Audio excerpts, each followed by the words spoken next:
Cotton বিশ্ববিদ্যালয়ৰ সন্মানীয় debating secretary, অধ্যাপক অধ্যাপিকাসকল আৰু মৰমৰ ছাত্ৰ ছাত্ৰীসকল, সকলোকে মই প্ৰথমতে নমস্কাৰ জনাইছোঁ। আৰু কটন কলেজৰ আজিৰ এই স্বামিতলৈ কটন বিশ্ববিদ্যালয়ৰ চাগে দ্বিতীয়বাৰৰ কাৰণে মই এনেকুৱা এটা অনুষ্ঠানত উপস্থিত হৈছোঁ। ইয়াৰ পূৰ্বে 23 চনত কটন কনক্লেভ আয়োজন হৈছিল, সেইবাৰ মই আহিছিলোঁ আৰু আজিও মই আহিছোঁ। কটন কলেজ ছাত্ৰকতা সভাৰ উদ্যোগত আৰু বিশ্ববিদ্যালয় তথা পৰিয়ালৰ সহযোগত আজি যি অনুষ্ঠানটোৰ আয়োজন হৈছে, দুদিনীয়াকৈ চাগে কাইলৈও তেওঁলোকৰ এটা অনুষ্ঠান আছে, মই যিমান দূৰ গম পাইছোঁ। মই শুভেচ্ছা জনাইছোঁ। যিটো লক্ষ্যৰ উদ্দেশ্যলৈ কটন বিশ্ববিদ্যালয়ত ছাত্ৰকতা সভাই এই সামিটখনৰ আয়োজন কৰিছে, তেওঁলোকে 100% সফল হওক। ভিন্ন ধৰণৰ বিষয়, ভিন্ন ধৰণৰ চিন্তাৰে তেওঁলোকে বিশেষকৈ কটন বিশ্ববিদ্যালয়ৰ ছাত্ৰ ছাত্ৰীৰ মাজত কিছু সচেতনতা বৃদ্ধিৰ কাৰণে, সজাগ কৰিবৰ কাৰণে এই উদ্যোগটো চাগৈ গ্ৰহণ কৰিছে। মই ছাত্ৰকতা সভাৰ সমূহ বিষয়ববীয়াক আন্তৰিক অভিনন্দন জনাইছোঁ। আজি সংবাদ মাধ্যমৰ এজন সাধাৰণ কৰ্মী হিচাপে মই এইটোৱেই ক'ম যে বিভিন্ন বিষয়ৰ লগত মিডিয়াকো অন্তৰ্ভুক্ত কৰি আজি যিটো ছেছনৰ ইয়াত আয়োজন কৰা হৈছে, নিশ্চয় এক লক্ষ্য আৰু উদ্দেশ্য আছে। সংবাদ মাধ্যমৰ সমাজত যিটো গুৰুত্ব আৰু শেহতীয়াকৈ সংবাদ মাধ্যমৰ প্ৰতি নামি অহা যিটো প্ৰত্যাহ্বান, সেই সন্দৰ্ভতে চাগে আজি ইয়াত কিছু কথা আলোচনা হ'ব, আলোকপাত কৰা হ'ব। মই নিজে এটা টেলিভিছন চেনেলৰ সম্পাদক হিচাপে নহয়, এজন সাধাৰণ সংবাদকৰ্মী হিচাপে যিখিনি পৰিৱেশ পৰিস্থিতি প্ৰত্যক্ষ কৰিছোঁ, অকপতে মই ক'বলৈ বেয়াও নাপাওঁ যে এতিয়া খুব প্ৰত্যাহ্বানৰ সময় আহিছে। আমাৰ গোটেই অকল অসমতে যে তেনেকুৱা প্ৰত্যাহ্বান সেইটো নহয়, গোটেই দেশজুৰি সংবাদ মাধ্যমৰ প্ৰতি এটা সাংঘাতিক প্ৰত্যাহ্বান আছে।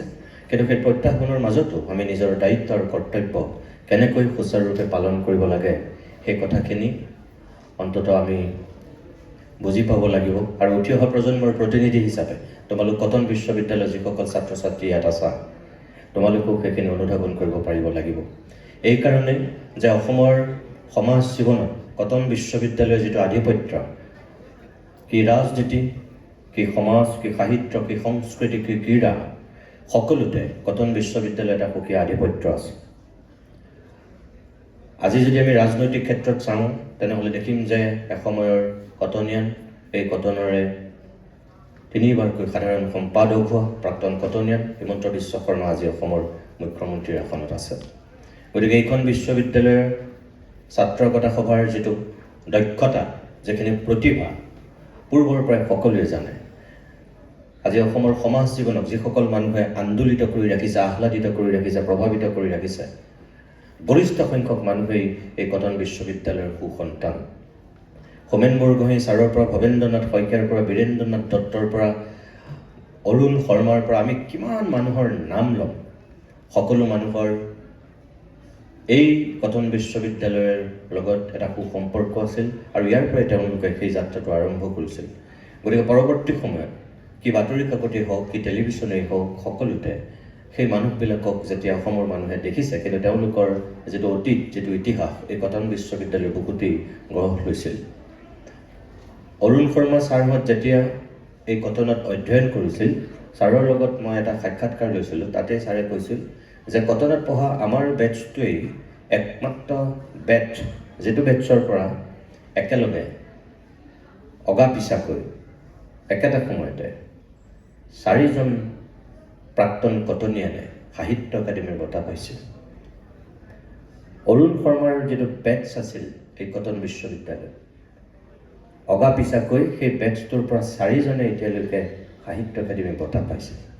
গতিকে কটন কলেজৰ বৌদ্ধিক দক্ষতাটো কোন পৰ্যায়ৰ আছিল আমি তাতেই গম পাওঁ। ঠিক একেদৰে ইয়াৰ যিখন কটনিয়ান ওলায়, সেই কটনিয়ানখনত এতিয়াও তোমালোকে চাগে প্ৰবন্ধ, গল্প, কবিতা, বিভিন্ন ধৰণী ৰচনা তোমালোকে লিখা। এই আলোচনীখনৰ অসমীয়া সমাজ জীৱনত এটা বেলেগ গুৰুত্ব আছিল। এতিয়াৰ কেনেকুৱা ধৰণৰ তোমালোকৰ ইয়াত সেই বৌদ্ধিক চৰ্চা হয় মই নাজানো, কিন্তু মোৰ বিশ্বাস সেই ধাৰাবাহিকতা এতিয়াও কটনিয়ানে চাগে ৰক্ষা কৰি আছে। প্ৰণৱ কুমাৰ বৰ্মনলৈকে যদি মই চাওঁ, তেনেহ'লে দেখিম যে ইয়াৰ যিসকল কটনিয়ানৰ সম্পাদক হৈছিল, পৰৱৰ্তী সময়ত অসমৰ সমাজ জীৱনত তেওঁলোকে এটা সুকীয়া জেগা উলিয়াই লৈছিল। সৌ সিদিনাখনলৈকে ইয়াত ৰাহুল গৌতম শৰ্মা আছিল, ত্ৰিদীপ ভাগৱতী আছিল, যাক মই খুব ওচৰৰ পৰা চিনি পাওঁ। তেওঁলোকৰো প্ৰতিভা বিকাশ এই কটনৰ যোগেদিও যথেষ্টখিনি হৈছে। এই যে এটা সময়ৰ পৰা এই ত্ৰিদীপহঁতৰ দিনলৈকে যিটো বৌদ্ধিক প্ৰভাৱ কটনত বিৰাজমান, এই কটনিয়ানখনত সৌৰভ কুমাৰ চলিহাই, মই ইয়াৰ আগতে এবাৰ আহোঁতে চাগে ইয়াত কৈছোঁ, যেতিয়া গল্পৰ প্ৰতিযোগিতাত অংশগ্ৰহণ কৰিছিল, ইয়াত কবিতাৰ প্ৰতিযোগিতা, গল্পৰ প্ৰবন্ধৰ যেতিয়া প্ৰতিযোগিতা হয়, সেই তেতিয়াৰ দিনতো হৈছিল। ভৱেন্দ্ৰনাথ শইকীয়া, হোমেন বৰগোহাঁইহঁতেও তেতিয়াৰ দিনতেই ইয়াত সেই কটনিয়ানত লিখি প্ৰথম উজলি উঠিছিল। আনকি সেই প্ৰতিযোগিতাত অংশগ্ৰহণ কৰা ব্যক্তিসকলৰ ভিতৰত এতিয়া অসমীয়া সাহিত্যত শ্ৰেষ্ঠ কবিতা, শ্ৰেষ্ঠ গল্প এই কটনৰ বুকুতেই লিখা নজিৰ আছে। সুৰেন্দ্ৰনাথ মেধিয়ে যেতিয়া এই শিক্ষা প্ৰতিষ্ঠানখনত পঢ়িছিল,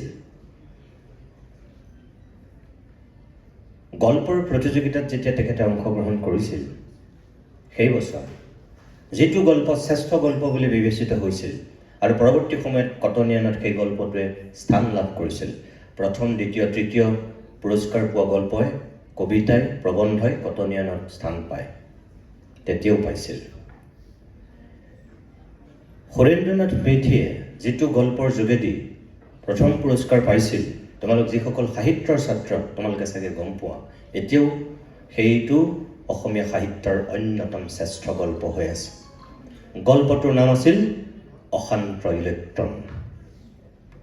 সেই অশান্ত ইলেক্ট্ৰন এজন ছাত্ৰই লিখা গল্প, এই কটনৰ বুকুত লিখিছিল। গতিকে সৌৰভ চলিহা পৰৱৰ্তী সময়তহে হৈছে, তাৰ আগতে সুৰেন্দ্ৰনাথ মেধি হৈ তেওঁ ইয়াত গল্প লিখিছিল। দ্বিতীয় পুৰস্কাৰ যিটোৱে পাইছিল, সেই গল্পটোৰ নাম আছিল ওলট পালট। যতদূৰ সম্ভৱ তেখেত আছিল নীৰেণ কাকতি। আৰু তৃতীয় পুৰস্কাৰ যি পাইছিল, তেখেত এতিয়াও জীয়াই আছে। আৰু সেই সময়ত তৃতীয় পুৰস্কাৰ পোৱা সেই ছাত্ৰীগৰাকী আৰু পৰৱৰ্তী সময়ত অসমীয়া সাহিত্যৰ অন্যতম দিগ্গজ সাহিত্যিক হোৱা সেই স্বনামধন্য ব্যক্তিগৰাকী হৈছে নিৰুপমা বৰগোহাঁই। আৰু নিৰুপমা বৰগোহাঁইয়ে তৃতীয় পুৰস্কাৰ যিটো গল্পত পাইছিল, সেই গল্পটোৰ নাম হৈছে এটা এন্থ্ৰপলজিৰ সপোনৰ পিছত। ক'ত সৌৰভ চলিহাই এই কটনৰ বুকুতেই অশান্ত ইলেক্ট্ৰন লিখিছিল, ক'ত নিৰুপমা বৰগোহাঁইয়ে এই কটনৰ বুকুতেই এটা এন্থ্ৰপলজিৰ সপোনৰ পিছত লিখিছিল। আৰু আজিও কিন্তু সেই গল্প অসমীয়া গল্পৰ জগতত শ্ৰেষ্ঠ গল্প হিচাপে বিবেচিত হৈ আছে। আৰু অসমীয়া গল্পক লৈ যিসকলে অধ্যয়ন কৰে, গৱেষণা কৰে, এই দুটা গল্পক বাদ দি কেতিয়াও সেই গৱেষণা শুদ্ধ হ'ব নোৱাৰে। অৰ্থাৎ মই এটা মাত্ৰ উদাহৰণ দিছোঁ যে কটনৰ বৌদ্ধিক জগতলৈ কি অৱদান আছিল ছাত্ৰ সমাজৰ। সেই সময়ৰ এই তিনিটা গল্পই যথেষ্ট, বাকী ঢেৰ আছে। ভৱেন্দ্ৰনাথ শইকীয়া, হোমেন বৰগোহাঁই, বীৰেন্দ্ৰনাথ দত্তৰ পৰা আৰম্ভ কৰি নৱকান্ত বৰুৱা ছাৰৰ পৰা কিমানৰ নাম আমি ইয়াত লৈ শেষ কৰিব নোৱাৰোঁ। ইমানবিলাক মানুহৰ এই কটনৰ এটা অৱদান। গতিকে মই সামগ্ৰিকভাৱে সেই তেনেকুৱা মানুহখিনিক শ্ৰদ্ধাৰে সোঁৱৰণ কৰিছোঁ আৰু আশা কৰিছোঁ সেই ধাৰাবাহিকতা এতিয়াও কটন বিশ্ববিদ্যালয়ৰ ছাত্ৰ ছাত্ৰীসকলে অনুসৰণ কৰি আছে, অনুকৰণ কৰি আছে, লৈ গৈ আছে আৰু আগন্তুক দিনতো লৈ গৈ থাকিব। আৰু বিশেষ নকওঁ মই সকলোকে শুভেচ্ছা জনাই মোৰ চমু দুআষাৰ ইমানতে সামৰণি মাৰিছোঁ নমস্কাৰ